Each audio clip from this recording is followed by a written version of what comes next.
Plenco. L'innovation sur Europe 1. Bonjour Anissa Mbida. Bonjour Dimitri, bonjour à tous. Alors la semaine dernière, on vous parlait du groupe Stellantis, l'ancien PSA qui mise sur le logiciel pour doper son chiffre d'affaires.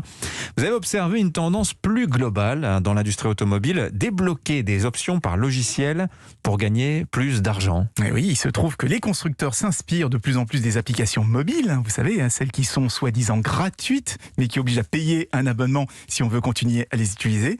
Eh bien, les mêmes techniques arrivent dans l'automobile. Chez Toyota, par exemple, si on veut démarrer sa voiture à distance, je sais pas, moi, il fait froid, on préfère rester au chaud et mettre le contact de loin pour laisser chauffer la voiture, eh bien cette fonction est gratuite seulement la première année. Ensuite, il faudra payer 7 € par mois ou 70 € par an. Ah, c'est cher. Oui, quasiment tous les constructeurs travaillent sur ce type de microtransactions depuis que leurs véhicules sont connectés à Internet. Donc, ce sera peut-être bientôt la fin des interminables catalogues d'options. Les voitures sortiront d'usine tout équipées et leurs options pourront être débloquées plus tard par logiciel. Ouais, le patron de PSA, Carlos Tavares, il a des grandes ambitions pour ça. Il imagine que ça va rapporter 20 milliards à PSA dans 10 ans. Est-ce qu'il y a déjà des constructeurs qui le font là ? Oui, et la dernière Mercedes EQS par exemple, elle est livrée d'origine avec les roues arrière directrices. Mais pour en profiter, il faut d'abord débloquer l'option avec un abonnement à 500 € par an.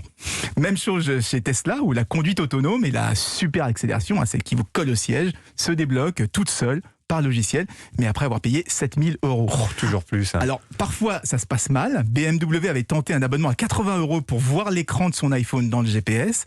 Les clients ont tellement râlé que l'option a fini par devenir gratuite, mais ça ne les empêche pas de continuer à réfléchir à de nouvelles formes de microtransactions. Bon, ce rejet des clients pour les options payantes, ça n'a pas échaudé les constructeurs quand même ? Non, tout simplement parce que les abonnements, ça permet d'augmenter les marges avec des achats récurrents tout au long de la vie du véhicule. Et surtout, ça permet de contrôler le marché de l'occasion parce que les options que vous avez débloquées sont uniquement liées à votre compte et ne seront pas rétrocédées à la revente.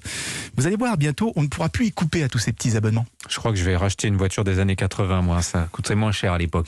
Merci Anissa Mbida. Europe Matin.